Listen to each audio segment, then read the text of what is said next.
اعوذ باللہ من الشیطان الرجیم بسم اللہ الرحمن الرحیم السلام علیکم ورحمۃ اللہ وبرکاتہ۔ امید ہے تمام احباب بخیر و عافیت ہوں گے۔ آج سیر بھی کرتے جائیں اور ساتھ میں باتیں بھی کچھ سماعت فرما لیں کہ انسان بڑے خسارے میں ہے، انسان بڑے گھاٹے میں ہے۔ انسان موت کے بعد 9 آرزویں کرے گا۔ مرنے کے بعد اس کی 9 خواہشات ہوں گی۔ سب سے پہلی قرآن کہتا ہے یا لیتنی کنت ترابا، اے کاش میں مٹی ہوتا، سورہ نبا آیت نمبر 40۔ دوسری یا لیتنی قدمت لحیاتی، اے کاش میں نے اپنی آخری زندگی کے لیے کچھ کیا ہوتا، سورہ فجر آیت نمبر 24۔ تیسری خواہش اس کی ہوگی یا لیتنی لم اوت کتابیہ، اے کاش مجھے میرا نامہ اعمال نہ دیا جاتا، سورہ الحاقہ آیت نمبر 25۔ اور پھر چوتھی خواہش ہوگی یا ویلتنی لیتا لم اتخذ فلانا خلیلا، اے کاش میں فلاں کو دوست نہ بناتا۔ یا لیتنا اطعنا اللہ و اطعنا الرسول، اے کاش ہم نے اللہ اور اس کے رسول صلی اللہ علیہ وسلم کی فرما برداری کی ہوتی۔ پھر خواہش کرے گا یا لیتنی اتخذت مع الرسول سبیلا، اے کاش میں رسول کا راستہ اپنا لیتا۔ پھر خواہش کرے گا یا لیتنی کنت معہم فافوز فوزا عظیما، اے کاش میں بھی ان کے ساتھ ہوتا تو بہت بڑی کامیابی حاصل کر لیتا۔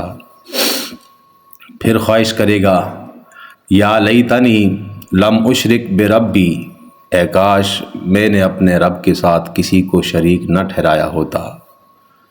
پھر خواہش کرے گا یا لیتنا نرد ولا نکذب بآیات ربنا ونکون من المؤمنین، اے کاش کوئی صورت ایسی ہو کہ ہم دنیا میں پھر واپس بھیجے جائیں اور اپنے رب کی نشانیوں کو نہ جھٹلائیں اور ایمان والوں میں شامل ہو جائیں۔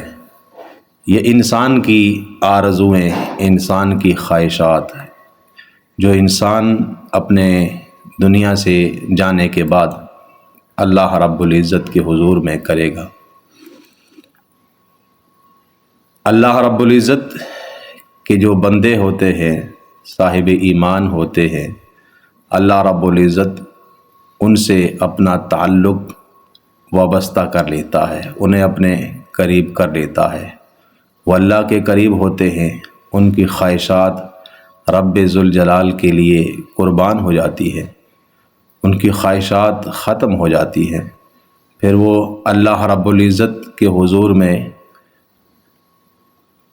اتنے منصب پر فائز ہو جاتے ہیں کہ اللہ رب العزت کے لیے ہی ان کا جینا، ان کا مرنا، ان کا اٹھنا، ان کا بیٹھنا، ان کی گفتگو، ان کا کھانا، ان کا پینا، ان کا اڑنا بچھونا، سارے کا سارا اللہ رب العزت کی ذات کے لیے ہو جاتا ہے۔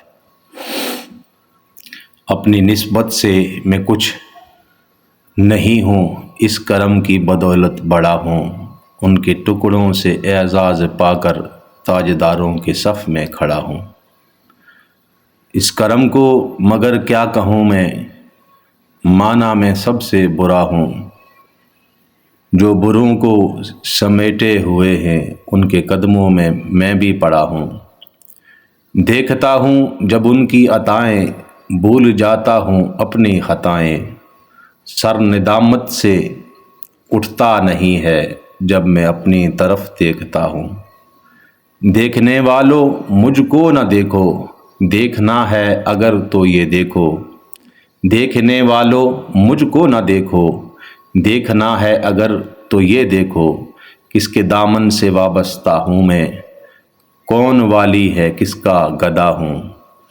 یا نبی اپنے غم کی کہانی کہہ سکوں گا نہ اپنی زبانی، یا نبی اپنے غم کی کہانی کہہ سکوں گا نہ اپنی زبانی، بن کہے ہی میری لاج رکھ لو، میں سسکتی ہوئی التجا ہوں۔ بن کہے ہی میری لاج رکھ لو، میں سسکتی ہوئی التجا ہوں۔ دوستو، بھائیو، انسان 4 روز کی زندگی گزارنے کے لیے اس دنیا میں آیا ہے، اور انسان کا یہاں آنا اس کا امتحان ہے۔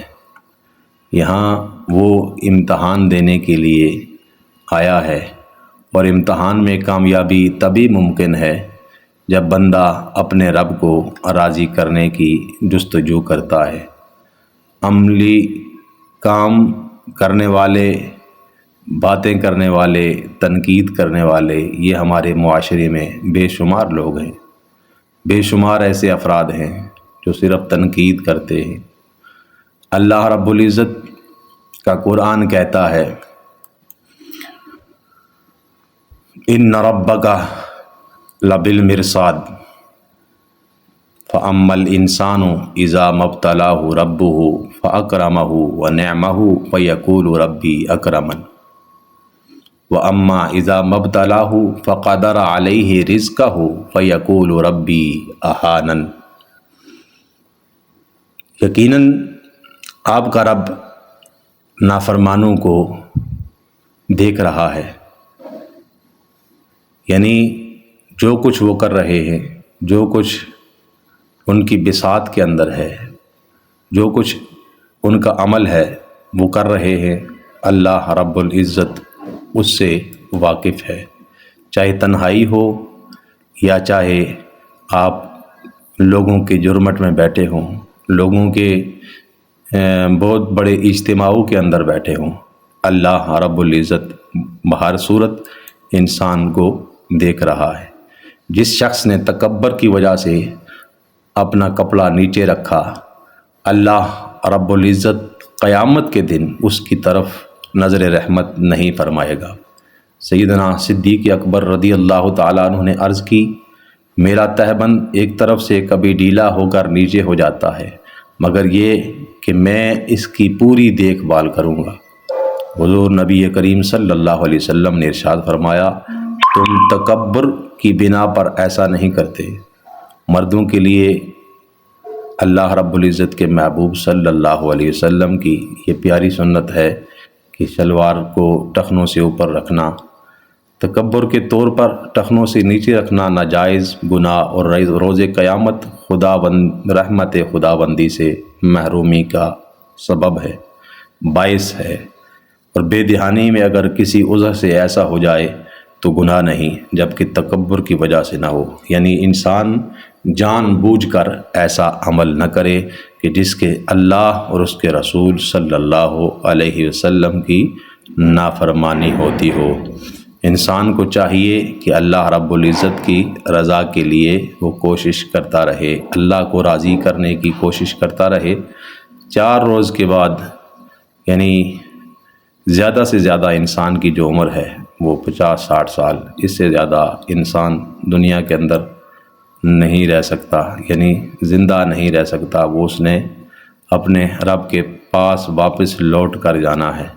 تو جس کی زندگی ہی اتنی مختصر ہو تو پھر اسے کوشش کرنی چاہیے کہ اپنے رب کو راضی کرے، اللہ رب العزت کی رضا کے لیے دن رات تگ و دو کرے۔ دیکھیں، تھوڑی سی زندگی کے لیے ہم کتنی محنت کرتے ہیں، کتنی مشقت کرتے ہیں، کتنی تکلیفوں اور آزمائشوں میں ہم پڑ جاتے ہیں اور بغیر سوچے سمجھے پڑ جاتے ہیں، یعنی کہ ہمارا مقصد مدعا صرف اور صرف یہ ہوتا ہے کہ ہمارے اہل و عیال خوشحالی کی زندگی بسر کریں، اور اگر کم از کم خوشحالی کی زندگی نہیں تو کم از کم اتنا ہو کہ ان کے پاس کھانے پینے اور پہننے کو میسر ان کی ضروریات پوری ہوتی رہیں۔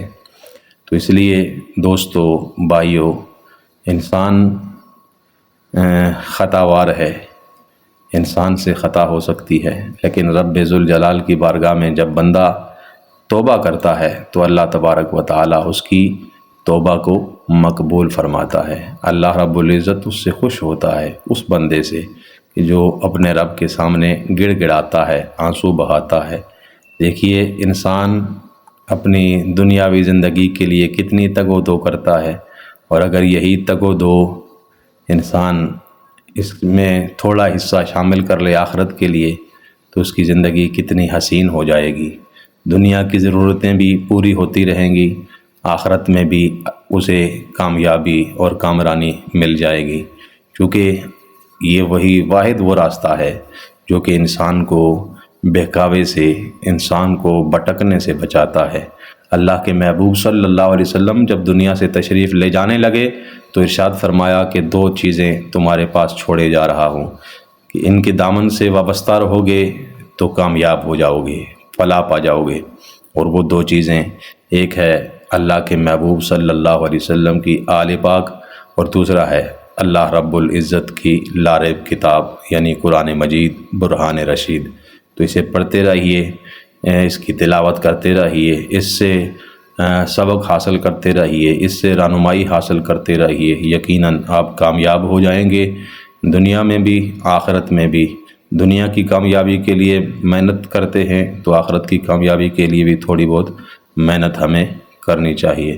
تو دوستو چینل کو سبسکرائب کریں، لائک کریں، شیئر کریں، کیونکہ یہ بھی ایک نیکی ہے کہ اچھی بات دوسرے تک پہنچانا، پھیلانا، اللہ کے محبوب صلی اللہ علیہ وسلم کے فرامین کو، قرآن مجید کی آیات بینات کے مفہوم کو دوسروں تک پہنچانا، یہ بھی بہت بڑی نیکی ہے۔